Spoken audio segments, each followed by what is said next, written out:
Great, thank you very much.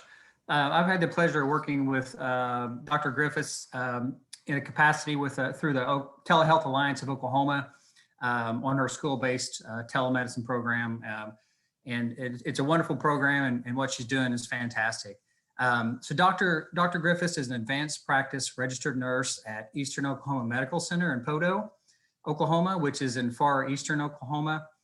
She received her family nurse practitioner degree and her doctorate of nursing practice degree from the University of Central Arkansas. She's performed many roles in her nursing career, ranging from bedside RN, quality and risk manager to chief nursing officer. Tiffany currently is in the role as a nurse practitioner and telehealth director at Eastern Oklahoma Medical Center. Tiffany's developed and implemented school-based telemedicine within multiple schools of Leflore and Latimer counties around Podo. She's also worked with state legislators and state agencies to update telemedicine laws and rules to streamline the use and reimbursement of school-based telemedicine services.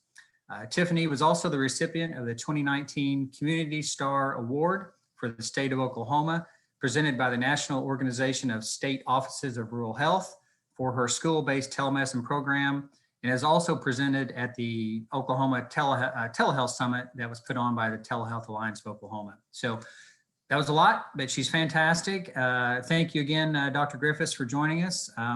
It is all yours.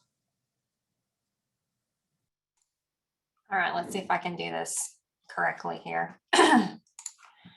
Good morning, everyone. I hope everyone's having, it sounds like it's chilly everywhere today. Okay, is that screen showing up okay? Not yet, but I know it's coming. Did you go down to the green share screen? Let me see, I thought I did. Oh, I probably just didn't hit share. Maybe that'll get it.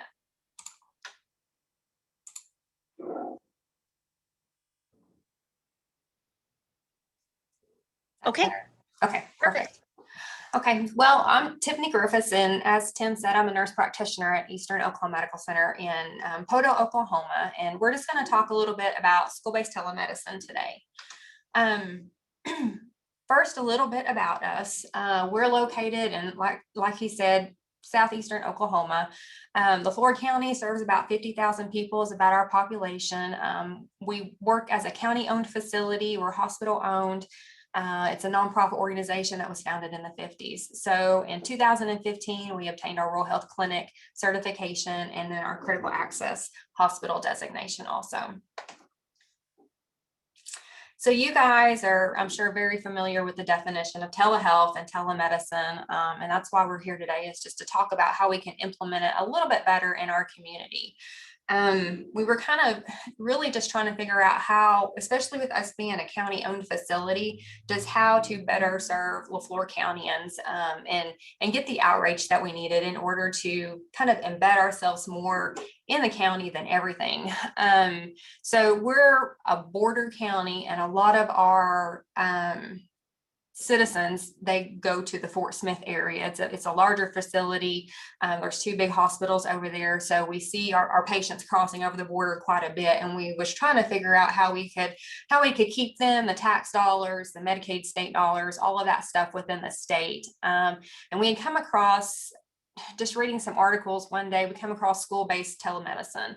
I had seen that it had been effectively implemented down in Texas and Georgia, South Carolina, North Dakota. All of those places have really big programs, but nobody had really developed it here in Oklahoma yet.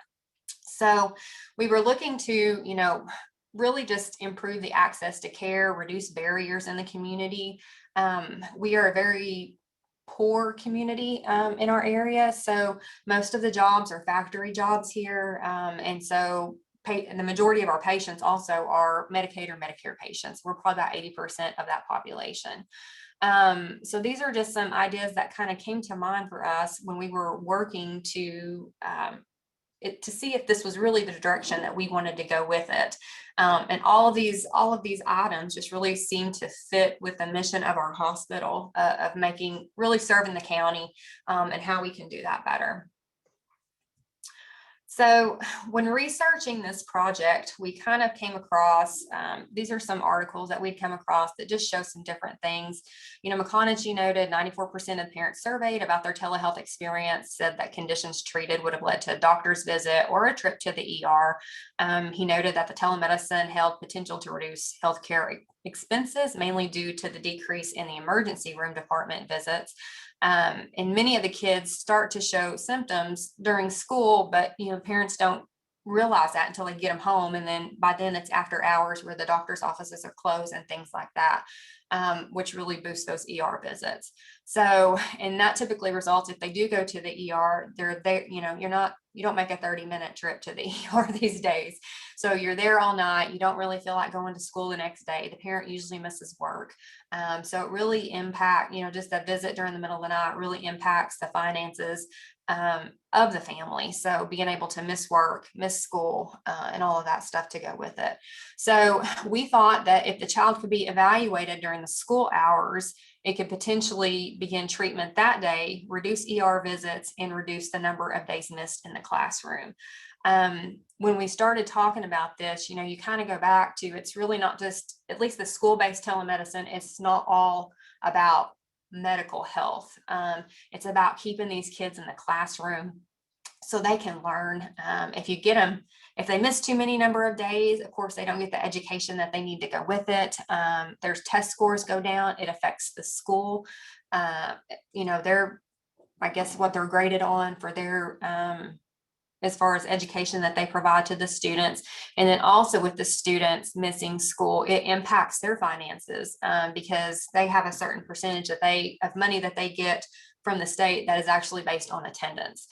So this is really a multifaceted program. It's not just about the medical health of the child. And so when we really got to dig in, we didn't realize that until we started digging into it and realized how much, what was affected when the students missed a day of class. They said that 91% stated that the school-based telemedicine program allowed the parents to stay at work, and 63% reported a reduction in absence from the classroom. And a lot of times what happens is these kids, they go to the telemedicine room to do their visits, and it's a 15-20 minute visit out of the classroom versus if you go to the doctor's office and your appointment's at, 1:30, you're probably getting taken out at lunchtime. And once you're done with your visit, you're probably not going back to school. So you've missed half a day of school. And the parents, if they get out at 3 o'clock, they're not going back to work. So they've missed half a day of work for a 15-minute office visit. So really trying to allow parents to stay at work and kids to stay at school was the big thing of this program. So when looking and doing the research on this, we found several different programs that were really kind of our guide on how to implement. And then when we were promoting this to our board in order to get it started and get going in the community, these are some just items that we talked about on how these programs affect these kids. So about half of the emergency room visits occur during the daytime hours. And of course, parents express difficulty getting off work, lost wages, sometimes job losses. In our area, we have a lot of factory jobs that have very strict attendance policies. So it really doesn't matter what's going on. It's basically a 3-strike and you're fired type entity. And that's the majority of the employers around here. So, if you have a parent and they have 3 kids, we all know our kids don't get sick at the same time. So that can really wreak havoc on their job and their finances. So we were, that was very encouraging to us. Children's Health Center in Dallas, they've seen over 10,000 telehealth visits since 2013. And this was probably a couple of years ago. So it's been even more since then. But, the educators are reporting that the students return to class in minutes rather than days. And so both of those benefit the school as well as the student. And it contributes to the continuity and learning and the financial bottom line of the school system, which we talked about a while ago. Let's see. Okay. And this one was just this is in Miami, and it's their school-based telemedicine system. And so, it shows that 67% were likely to have gone home if they hadn't have used their program, and most likely would have missed more than 2 days. So that's pretty impactful. Those kids go over. I don't know if anybody's had to help do schoolwork lately, but I'm not very good at 4th grade math anymore. So 2 days out of school is pretty significant for these kids. And then my daughter tells me all the time that she doesn't do near as much work at school as what she has to do at home. So we have an issue with that too. So, these days at school, they have them structured, they have it set up. They learn their best in that environment. So that's really where we like to have them at. So, and then just some patient satisfaction surveys with Miami Health System. So 113 were very satisfied out of who used the program stuff.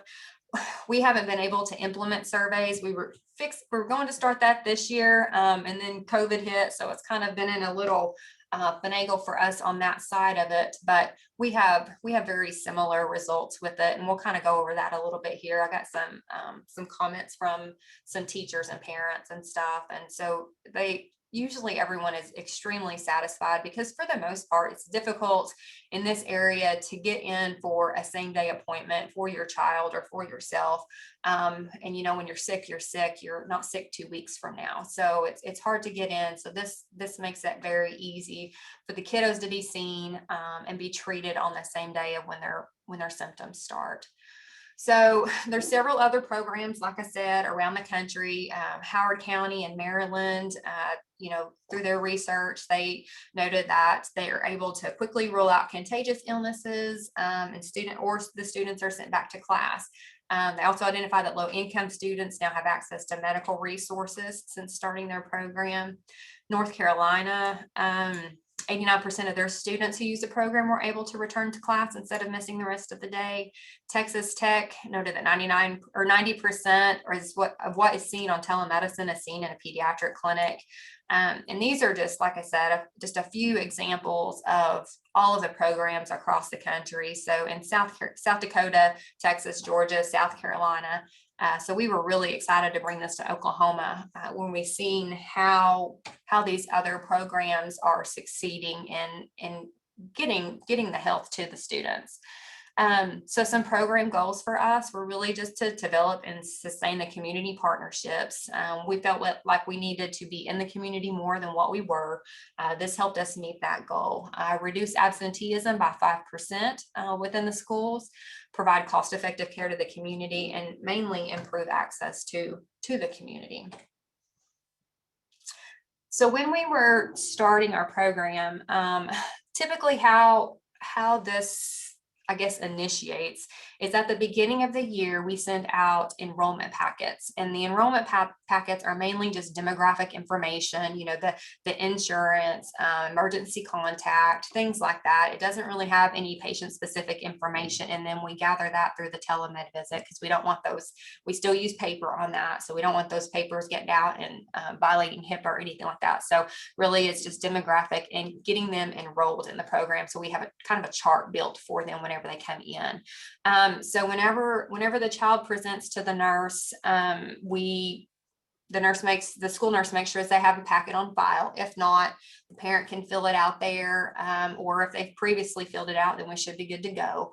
Really, the only hiccups with this is Medicaid still has it written in their rules, as far as Oklahoma is concerned, that the parent has to be present. Now, how we do that is of several different forms. It can be through Zoom. It can be through, if you have an iPhone, you can do it that way, or being physically there. I don't think we were on the road to getting that change until I think last year. We kind of hit the snag and COVID happened and everything just kind of went to the wayside on that side of it. But we're still working on that to get it fixed. As far as commercial insurances, they don't have anything written in there. So we're able to do the student evaluation without the parent being in the room or on the phone or anything like that. But typically the student presents to the school office nurse. They figure out whether, they could really benefit from the telemedicine visit or not. If they think that we can help, they call the parent and let them know that the child is sick. And basically we get a verbal permission from them at that time. In the packet, we do have a written permission consent, because we have to have that legally with the Oklahoma state law. We're required to have a written consent. So we have that on file, but we do go ahead and get a verbal consent before we ever put them in front of the unit, because we want mom and dad to know what's going on with their kid.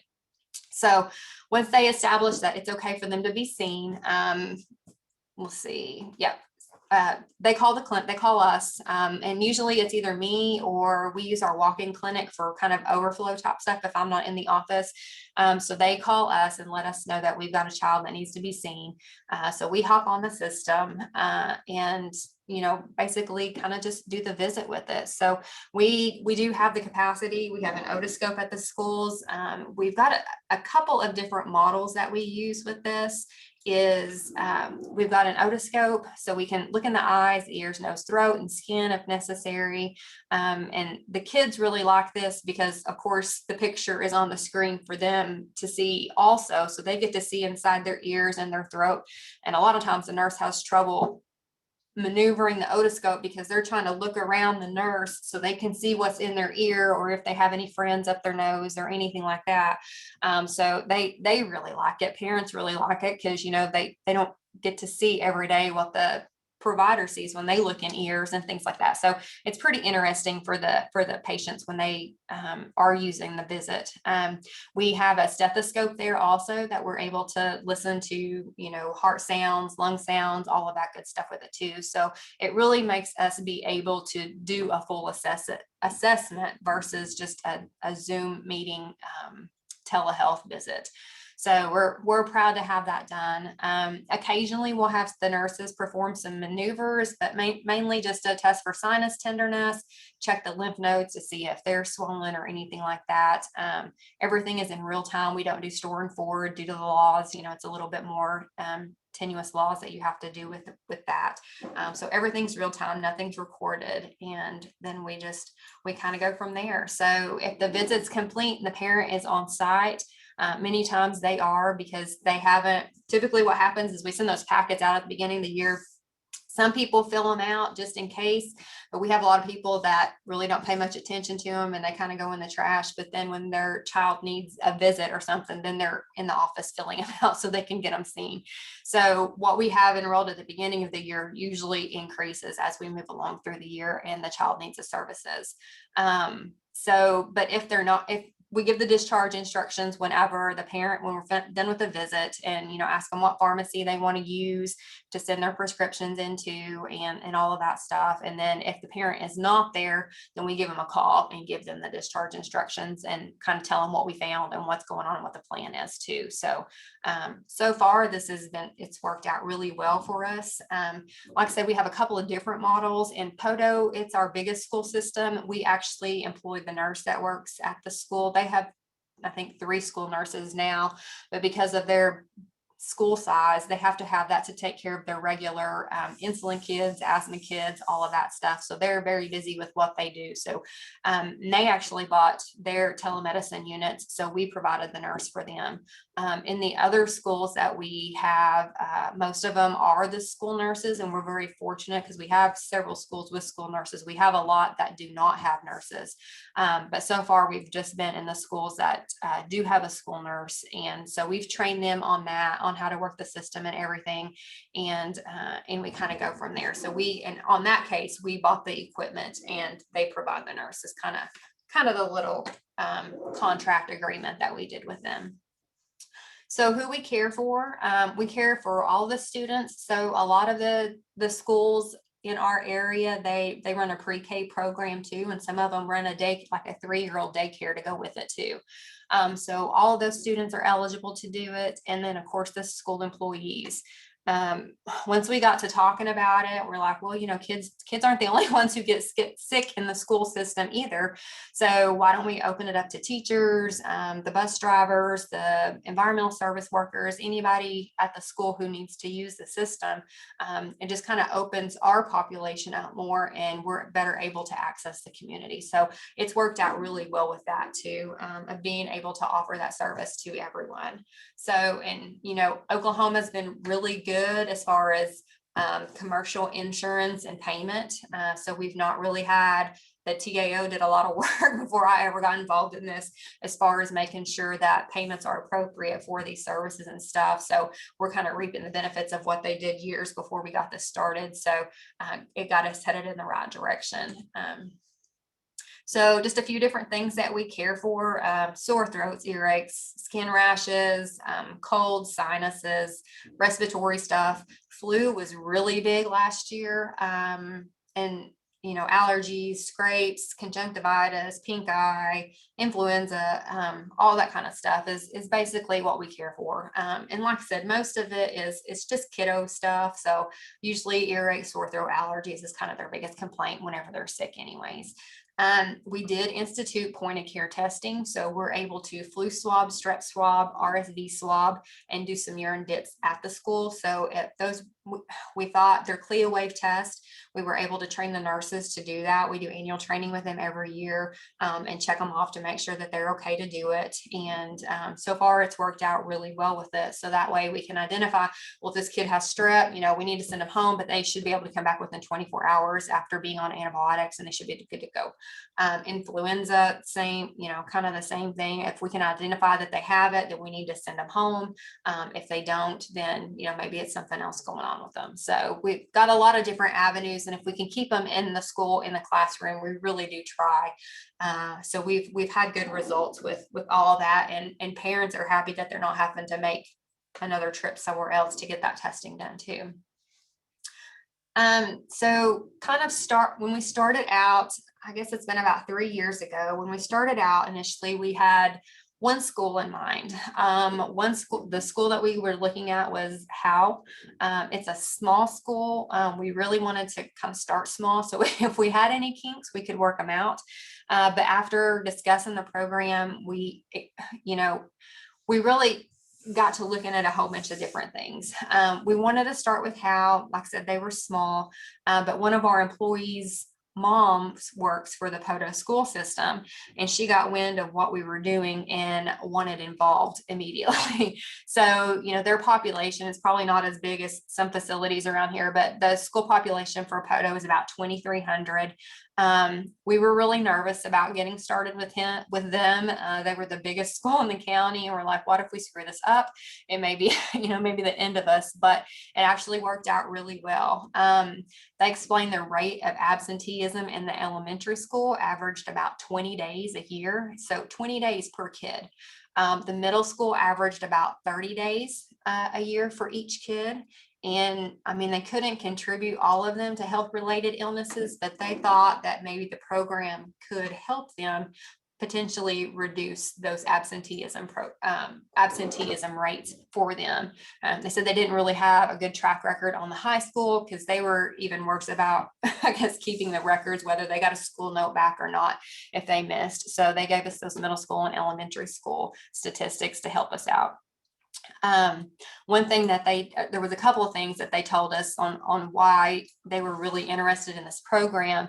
And one of them was just the lack of parental participation, and the school had to take several students to the doctor in order to get them treatment that they needed. The school personnel often transported students to eye appointments, dental appointments, medical appointments, just to get them the care that they needed. The parents can't afford to take off work for several hours, and sometimes it's a half a day for a 15-minute appointment. It's very difficult to get an appointment the day that you're sick. It's usually about 2 weeks before you can get fit in. And a lot of our jobs in our area are factory positions and focus very heavily on work attendance. So they're threatened with their jobs if they miss too much work. We wanted just to decrease the cost of missed work, decrease absentee rates in the school, and increase access to care within the county, and felt like this was an excellent way for us to get this done. So since then, since our first year, we've added 5 more schools. I think we added 4 last year, and we added 1 this year. So this has mainly been due to community involvement. So we've promoted this program in and out of our county as an opportunity to invest in the future of our kids. With talking about the program to people in the community and, seeking funding and assistance to help get this going. We had several businesses give quite a bit of money to us. It was over $175,000 in order to buy this equipment and put it in the schools. A local bank bought 3 of them for us and put them in Worcester and Wilburton and Spiro schools. And then the local electric co-op and another bank pulled their funds to purchase a unit for one of the more remote schools. And that unit is actually shared between 2 schools because there's about 10 miles difference between the 2. And then 2 other banks kind of co-opted their money and they bought this latest edition for the Heavener school system. So we've been very fortunate as far as community involvement, and they can see what we're trying to do. So they have really helped us expand our program in order to kind of get to the goals that we're looking to get to. So population wise, as you can see, the majority of our patients we see are under 14, with most of them being under 10. Our highest utilizations is in the elementary school, but these kiddos, complaints fit right in with what we typically see in a pediatric clinic: allergies, cough, earache, sore throat, rash, all that wonderful stuff. Middle and high school students don't utilize it as much. So the next largest population that we've seen is actually the employees. We see quite a few teachers, some ancillary staff, but a lot of the teachers come in on their planning period. Usually same symptoms as the kiddos in the school, but they come in on their planning period, they get seen. We send their script in. They're usually either able to go pick it up during their planning period, or they can pick it up right after school. So, they're not missing work either. So, that saves them money, because I know that after a certain amount of missed days at work, they are required to pay for their own substitute. So it saves them money in the long run. It saves the school money because they have to pay for the substitute up until that time. So, you're not having to replace an employee that way. So we look at that with it too. And it's more continuity in the education system for the kids. So I don't know about when y'all went to school, but whenever we went to school and had a substitute, it was a freebie day. So we didn't really learn a lot when we were there with the sub. We enjoyed it a lot. So when it comes to insurance, what we kind of looked on here, we were actually really surprised when we got this back, and this has trended pretty consistently for us. We really expected to see the most of our patients being Medicaid patients through this program. And we were really surprised whenever we found out that it's almost split half and half as far as the biggest majority of being health choice and Sooner Care patients.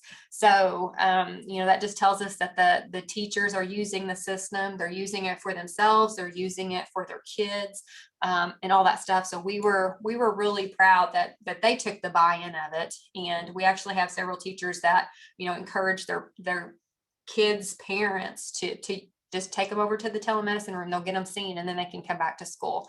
So, we got a lot of buy-in from them to be able to do it too. So, it's just very convenient for them to walk down the hall, get seen, and then go back to class. So, they really appreciate the service too. So, Health Choice is the state insurance that most teachers have in Oklahoma. So, I'm not sure how Missouri works or Kansas or anything like that, but Health Choice is our state's educators' health plan.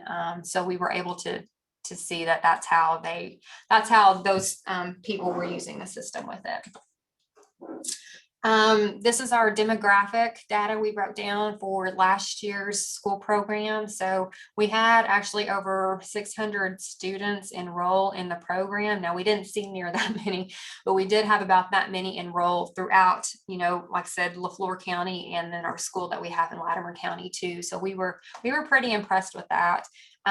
We did inquire about where they would go if they did not use the telemedicine system, and the majority of them said that they would go to a walk-in office or try to get in with their primary care doctor. So we just had a few that said that they would probably go to the ER, but we did have some that said that they would go home and not do anything. So if we can kind of help with that, we definitely want to. So that's kind of how that is broke down.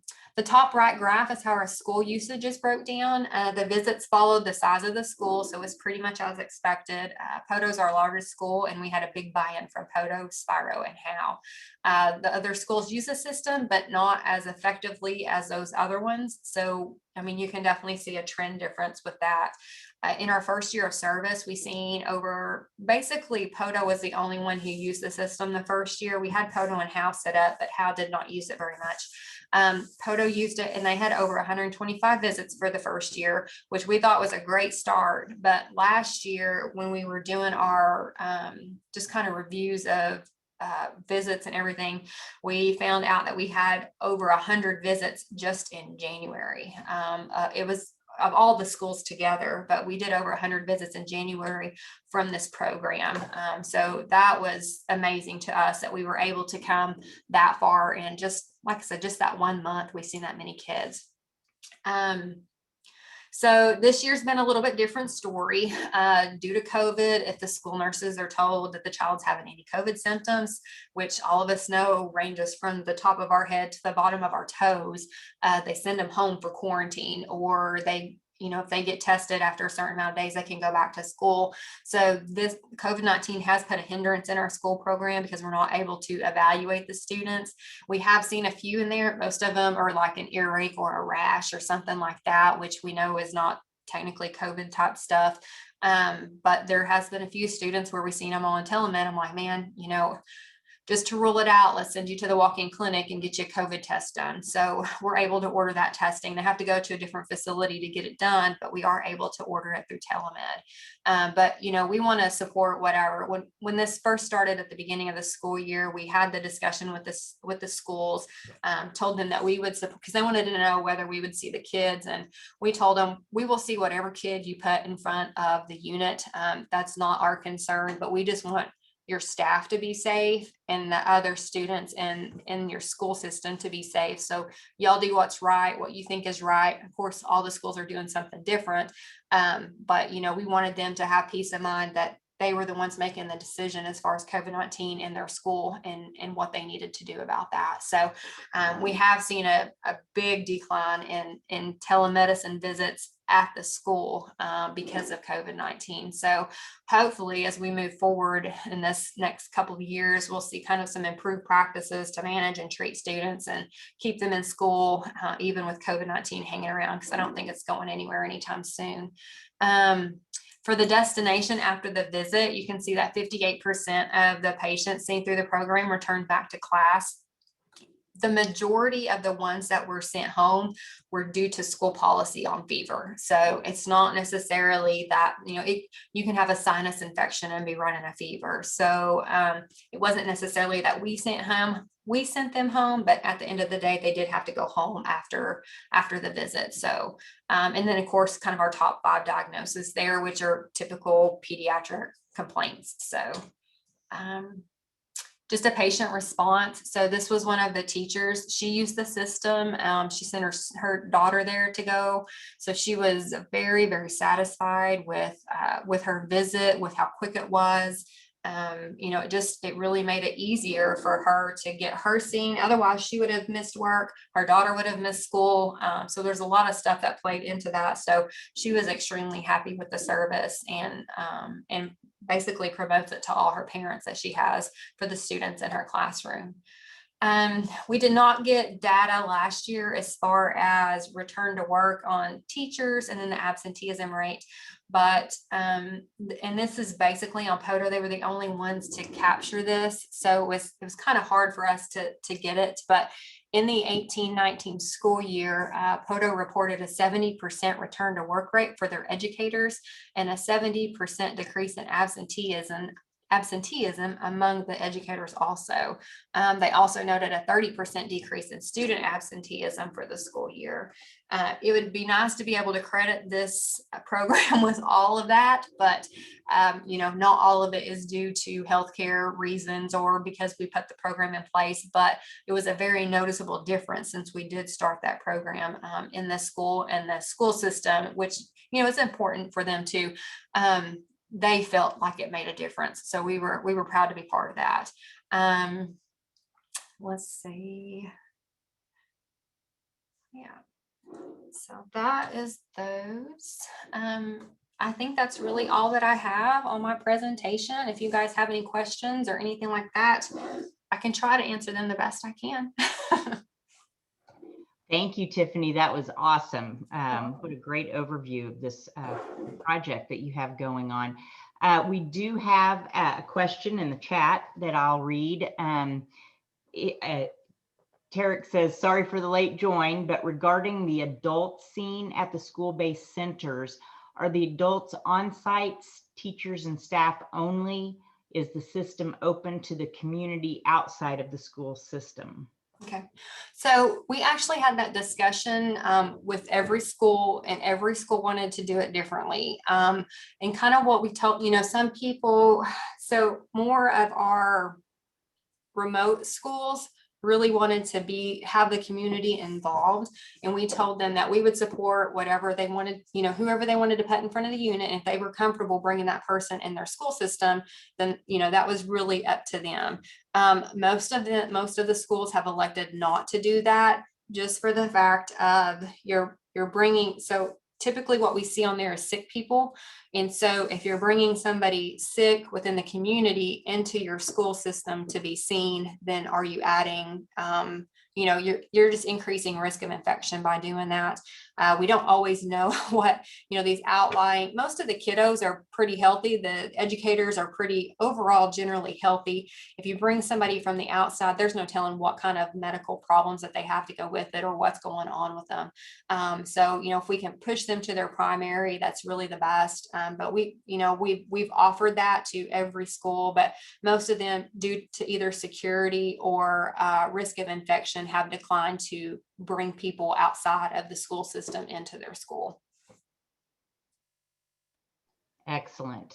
Yes, that makes a lot of sense. It certainly does. All right, going to open it up to any questions. We have a few minutes that we can ask Tiffany questions about the presentation, about her project, or anything else that you might have. I find it easier to talk than to type. So I first comment, I agree with others in the chat and with Janine. That was a great presentation. I really appreciate that.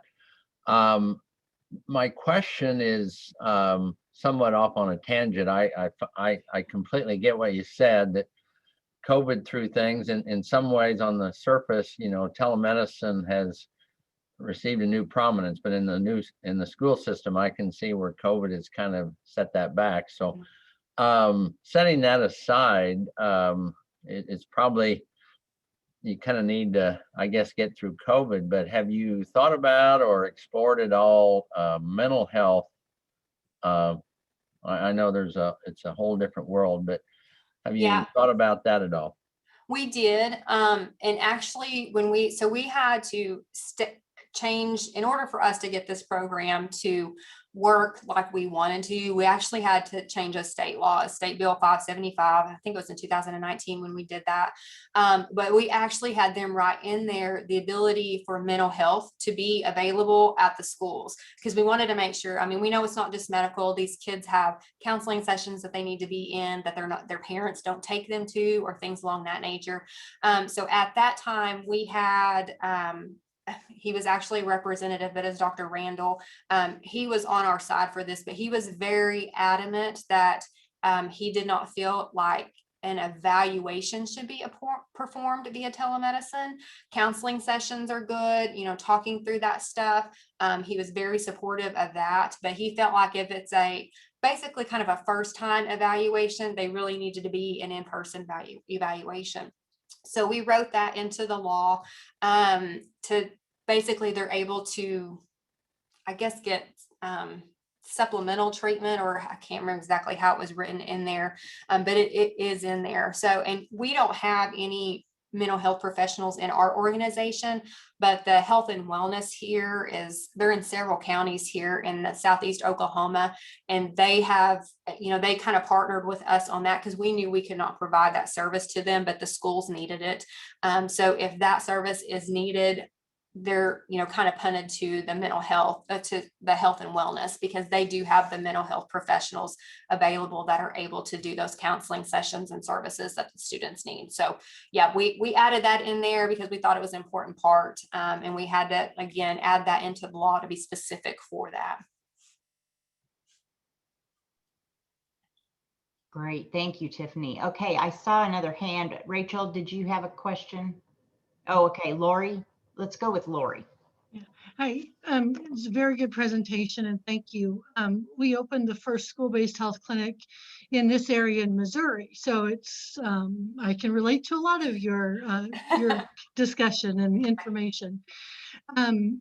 So one of the, and I agree, visits dropped drastically with COVID, not only throughout our whole organization, but for the schools as well. But we were able in Missouri to have access to the Binex, and I know that's a brand, but the rapid COVID testing. And the schools have that also. So we've seen some of the schools in this area doing the rapid COVID testing, and then we've shared in that responsibility as well. I don't know if that's an option for you all in Well, Oklahoma or not. We did talk to the schools because when that first came out, of course, Poto jumped on board right at the beginning because they wanted to be able to offer that. And so with doing our research on that, and I know it's a CLIA wave test, but if we added it to our licensure, we would be required to do the follow-up stuff as we do in our rural health clinics. And from what I couldn't get like 100% breakdown of what would be required for the school testing, because at the time when and this was not even very long, I'm going to say a month or two ago when we were really hot and heavy having this discussion, that they had started offering it in Oklahoma. But even the people who were implementing the program could not tell me the rules and regulations of what they were going to be required to report to the state. And then at this time, if you don't report it within 24 hours to the state, it's a $500 fine per person.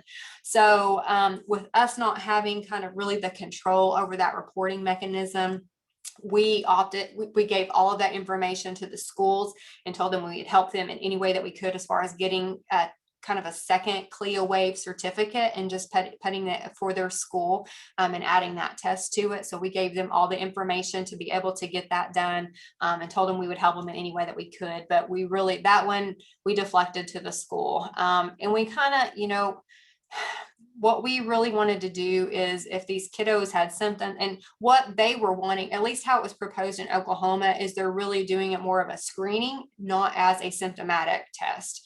So if they're symptomatic, we really kind of want to see them. We've got the PCR testing in-house, so it's a little bit better sensitivity and specificity than it is the Binex. So we would really prefer to do that and get a really accurate reading. So we encourage them to come up and be tested that way versus, like I said, how it was promoted in Oklahoma was more of a screening tool of you test, 30 teachers a month and see if they have it versus a symptomatic tool to use to test whether they have it or not. So we kind of stayed away. And like I said, a lot of it was more because of the reporting requirements. So, and I'm not sure state to state difference on what's required, but it's pretty stringent in Oklahoma on all the questions that the girls have to ask if they test positive and all of that stuff, and then reporting it in FIDO. And so it'd be a lot of training for the school nurses in order to enter that information into FIDO and do the tracing and all of that. So we just kind of let the schools have it if they wanted to do that.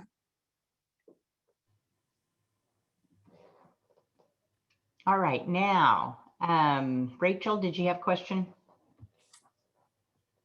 Just a quick question on the funding, Tiffany.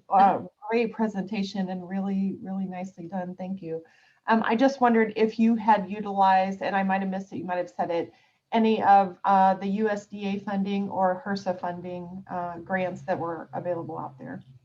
No, we have not. We have tried. So we don't have anyone in our facility that's a grant writer, and we've reached out to some of our schools in the past to try to get some funding for these grants, and either were unsuccessful or didn't get a response back.